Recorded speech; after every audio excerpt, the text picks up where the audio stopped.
Fala pessoal, hoje o tema do vídeo é em resposta a muitos dos fãs da Rússia e do Putin que invadem as minhas redes sociais e ficam reclamando quando eu chamo o Putin de ditador. Vejam só que absurdo. E a farsa, das eleições que ele venceu no mês passado, elas só reforçam e deixam ainda mais claro o quanto que a Rússia se tornou uma ditadura extremamente personalista e centralizada. Algo muito parecido com o que acontecia, na verdade, na década de 40. Então, por isso, eu vou voltar aqui um pouco na história para ajudar esses fãs do Putin e da Rússia a entenderem o que é um ditador e as similaridades que existem entre o Putin e ninguém menos do que o Stalin. Gente, vamos fazer uma pausa aqui no Putin e na Rússia para falar um pouco do nosso parceiro e patrocinador, a Insider.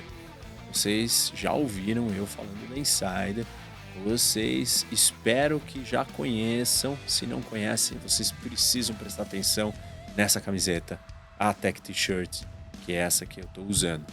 Tech T-Shirt é muito confortável, muito versátil, muito gostosa, é leve e ela tem um corte básico, uma camiseta básica, tradicional. Você usa em todas as situações. Como ela é leve, dá para você usar para treinar, é agradável para você dormir.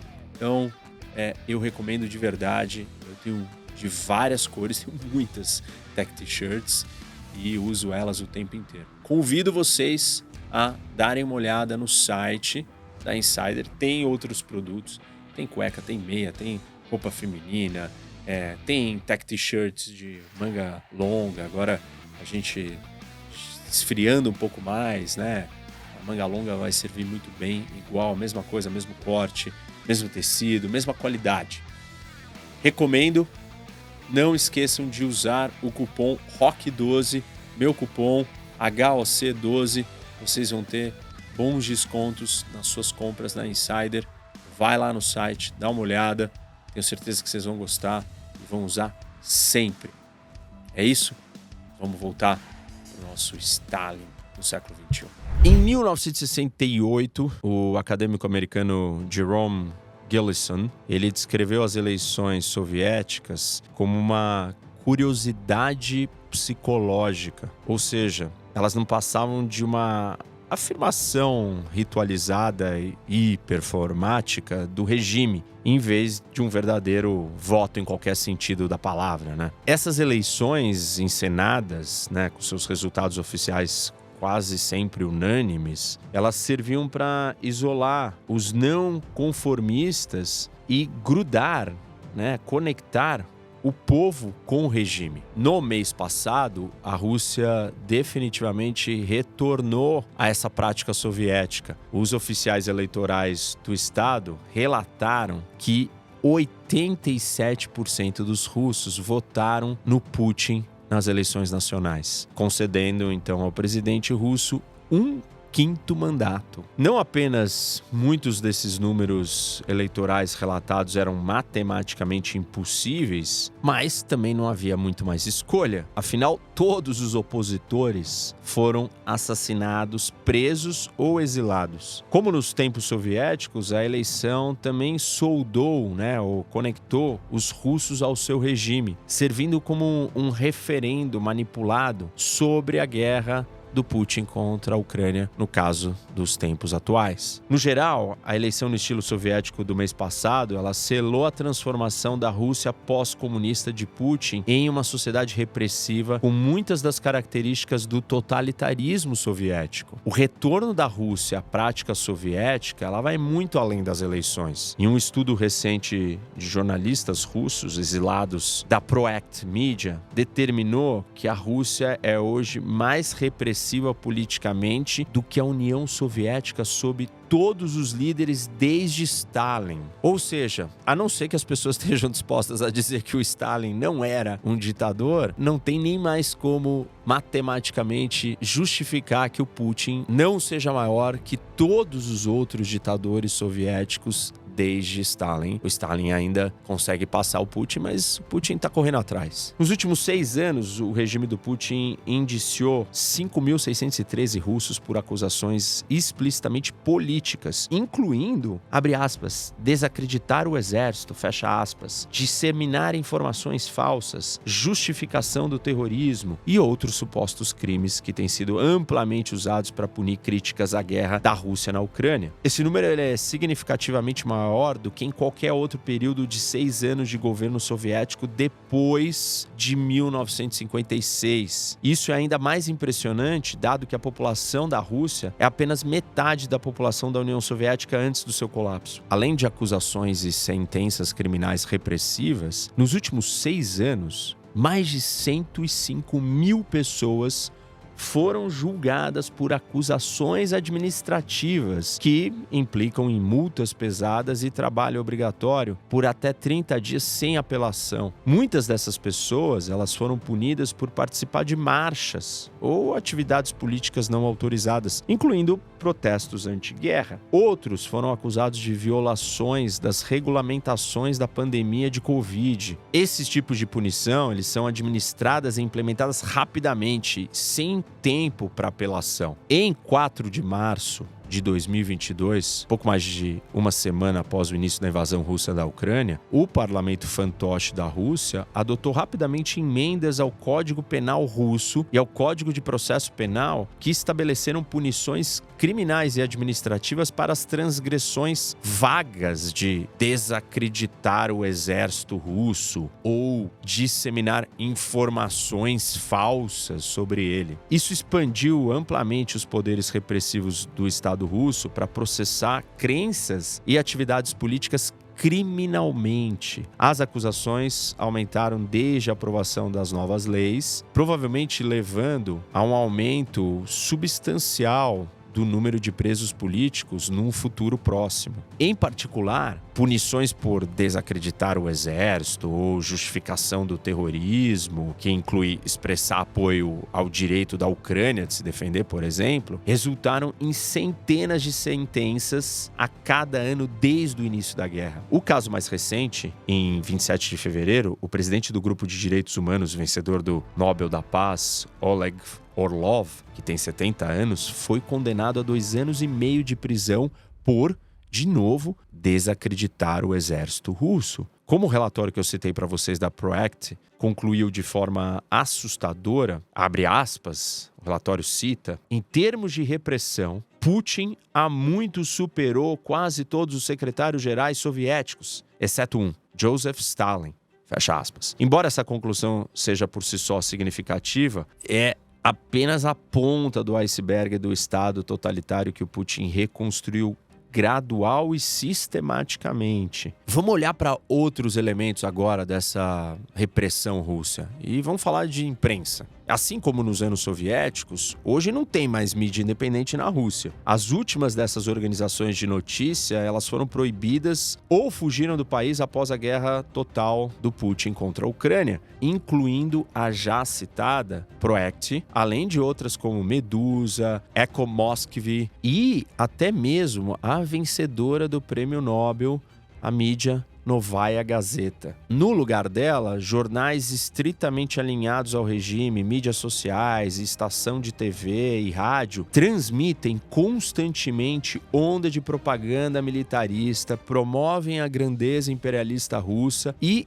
enaltecem e celebram o Putin como o comandante-chefe infalível do país. Um outro tema que vale analisar é a questão das publicações de livros. E uma outra repetição de prática totalitária, as listas de livros proibidos foram dramaticamente expandidas e milhares de títulos foram removidos das prateleiras das bibliotecas e livrarias russas. As proibições foram estendidas a inúmeras páginas da Wikipedia, canais de mídia social e sites. Óbvio que a vida dos ativistas de direitos humanos, por exemplo, ou líderes em geral, também não está fácil. Esses ativistas de direitos humanos e líderes cívicos independentes foram presos ou fisicamente atacados ou intimidados até o silêncio ou inclusive forçados ao exílio. Organizações cívicas que mostram independência do Estado, elas são banidas como indesejáveis e sujeitas a multas e processos se continuarem a operar. As organizações atacadas mais recentemente incluem a Fundação Andrei Sakharov, o lendário Grupo Helsinki de Moscou e o Fórum da Sociedade Civil União Europeia-Rússia. Em seu lugar, o Estado financia uma vasta gama de grupos pró-regime e pró-guerra, com significativos recursos estatais apoiando grupos jovens que promovem o culto a Putin e educam crianças em valores marciais para prepará-las para o serviço militar. Há também os inúmeros assassinatos de líderes da oposição, jornalistas e ativistas, tanto dentro quanto fora do país. Com essa tática, quase todas as vozes críticas russas foram silenciadas. A vida privada e familiar também está cada vez mais sobre o escopo da regulamentação governamental e perseguição. A teia de repressão afeta particularmente a comunidade LGBT, colocando um grande número de russos em perigo direto. Uma decisão judicial em 2023 declarou abre aspas, a maneira como os russos identificam, classificam ou chamam movimento LGBT internacional como algo extremista e proibiu a bandeira do arco-íris no país. Um ato que foi rapidamente seguido por invasão das residências e prisões desses ativistas ou simpatizantes com a causa. A homossexualidade foi reclassificada como uma doença e as organizações russas de direitos LGBT encerraram suas operações por medo de perseguição. É importante entender que o Putin e o regime, eles tentam dizer ou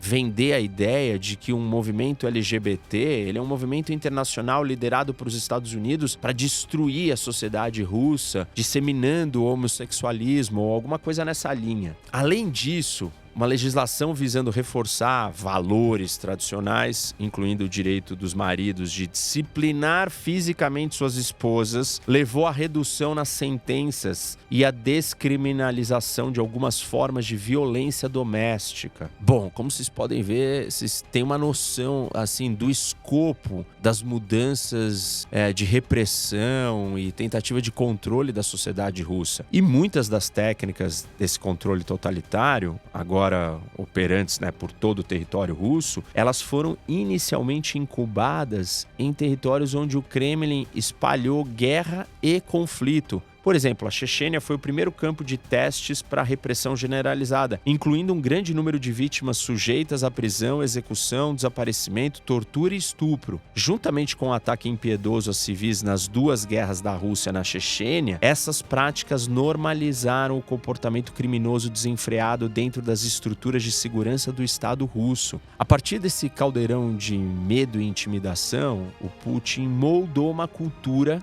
e meios de governar que foram posteriormente levados para outros lugares invadidos e que eventualmente chegaram de volta à própria Rússia. Na Crimeia e no leste da Ucrânia, ocupados pelos russos desde 2014, houve uma campanha generalizada de vigilância, execuções sumárias, prisões, tortura e intimidação. Tudo inteiramente consistente com a prática soviética em relação às populações conquistadas no passado. Um outro exemplo é um canal do Telegram chamado Smersh da Crimeia, um acrônimo das palavras russas para morte aos espiões, cunhado pelo próprio Stalin, postou dezenas de vídeos de ucranianos assustados renunciando à sua identidade ucraniana ou a exibição de símbolos ucranianos. Feitos em conjunto com operações policiais, esses vídeos parecem ser coordenados com o Serviço de Segurança do Estado. Ainda na Ucrânia, avançando mais para frente no tempo, nas partes recém-ocupadas desde 2022, grupos de direitos humanos documentaram amplamente abusos dos direitos e potenciais crimes de guerra.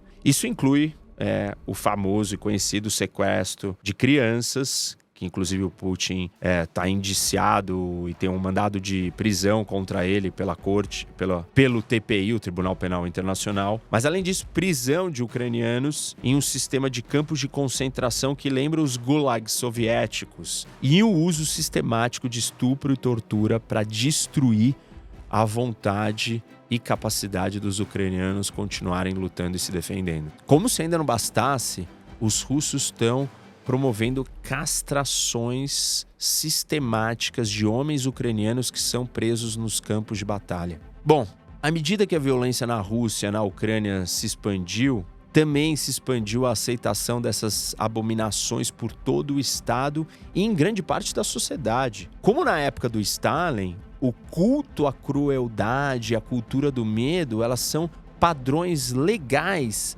e morais na Rússia de hoje. O clima de medo, inicialmente empregado para impor ordem nas regiões ocupadas, agora está sendo aplicado à própria Rússia. E é nesse contexto que a gente tem que analisar o assassinato do Navalny, que aconteceu antes da eleição presidencial, como uma mensagem importante do Putin para o povo russo, dizendo mais ou menos o seguinte: não tem mais nenhuma alternativa para a guerra e para a ordem política repressiva que eu criei. O assassinato do Navalny é o maior símbolo disso. Todas as técnicas e meios de repressão evidenciam um regime criminoso que fica cada dia mais parecido com o governo totalitário do Stalin, a quem o Putin agora abraça completamente. Depois de chegar no poder em 1999, o Putin frequentemente elogiava o Stalin como um grande líder de guerra, embora desaprovando sua crueldade e brutalidade. Mas, à medida que o Putin se voltou para a guerra e repressão, a Rússia promove sistematicamente uma imagem mais positiva do Stalin. Livros didáticos de ensino médio, eles não só celebram o legado do Stalin, mas eles também floreiam o regime do terror. Tivemos uma proliferação de novos monumentos ao Stalin, com mais de 100 sendo construídos em todo o país hoje. Na mídia controlada pelo Estado russo, propagandistas sistematicamente enfatizam o tema da grandeza do Stalin e sublinham semelhanças entre a sua liderança no tempo de guerra e a do Putin de hoje. A discussão sobre o que foi o terror stalinista desapareceu, assim como a memória de suas milhões de vítimas. Enquanto apenas 1 em cada 5 russos tinha uma visão positiva do Stalin nos anos de 1990, pesquisas independentes realizadas nos últimos 5 anos mostram que esse número subiu para 60% e 70%. Ao normalizar o Stalin, o Putin ele não está apenas minimizando os crimes do tirano, ele está deliberadamente achando uma justificativa para sua própria guerra e as suas práticas de repressão crescentes. O Putin, agora, ele se assemelha mais ao Stalin do que qualquer outro líder soviético ou russo do último século. Ao contrário do Nikita Khrushchev, do Leonid Brezhnev, ou do Konstantin Chernenko, ou do Yuri Andropov, sem mencionar o Gorbachev e o Yeltsin, Putin tem um poder inquestionável que não é compartilhado ou limitado de forma alguma pelo parlamento, pelos tribunais ou pelo Politburo. A propaganda estatal ela criou um culto à personalidade no mesmo molde do estilo do Stalin, enaltecendo o poder absoluto do Putin, o seu gênio como líder e como um brilhante general em tempos de guerra. Ele é projetado como o temido e todo-poderoso chefe de uma nação militarizada que visa, como Stalin, derrotar um regime nazista, entre aspas, na Ucrânia e reafirmar a hegemonia sobre a Europa Oriental e Central. Assim como Stalin fez um uso eficaz da Igreja Ortodoxa Russa para apoiar o esforço da Rússia durante a Segunda Guerra Mundial, o Putin também usou efetivamente o patriarca ortodoxo russo Kirill como um aliado-chefe e líder de torcida da guerra brutal da Rússia na Ucrânia. E, assim como o Stalin, o Putin fez da invasão de países vizinhos e da anexação de território um foco central da política externa do Kremlin. Uma outra área que mostra a similaridade do Putin com o Stalin é a questão do isolamento. A trajetória do Putin em direção a essa tirania, ela tem sido acompanhada por um isolamento gradual em relação ao resto da sociedade russa. Como o Stalin dos últimos dias, o Putin começou a viver uma vida isolada, mesmo antes do Covid-19 e da situação que se impôs para todo mundo. O Putin começou já a adotar um isolamento muito parecido com Stalin. E assim como o líder soviético no fim da carreira, o Putin também carece de uma vida familiar estável e acredita-se que ele a tenha substituído por uma série de amantes, algumas das quais teriam tido filhos com ele, para os quais ele permanece uma figura absolutamente distante. Também, assim como o Stalin, o Putin reuniu ao seu redor um pequeno círculo de pessoas íntimas e confiáveis, principalmente homens em seus 60 e 70 anos de idade, com quem ele manteve amizades por décadas, incluindo, por exemplo, os empresários Yuri Kovalchuk e Igor Sechin, o ministro da Defesa Sergei Shoigu e o chefe da segurança Nikolai Patrushev. Esse círculo se assemelha muito à pequena rede de comparsas que o Stalin já tinha criado na sua época, como o chefe de segurança Beria, o líder militar Kliment Voroshilov e o funcionário do Partido Comunista Georgy Malenkov. Para outros em posições de liderança, o Putin é um líder distante e absoluto que humilha abertamente funcionários aparentemente poderosos, como o chefe de espionagem o Sergei Narishkin, quando pareceu hesitar em seu apoio durante a declaração de guerra do Putin à Ucrânia. Por meio do quase total controle da vida cívica doméstica e da mídia, sua crescente campanha de repressão e terror, propaganda estatal implacável promovendo seu culto à personalidade e as vastas ambições geopolíticas, o Putin está conscientemente imitando o manual do Stalin, especialmente as partes desse manual que foram escritas na Segunda Guerra Mundial. Mesmo que o Putin não tenha amor pela ideologia comunista soviética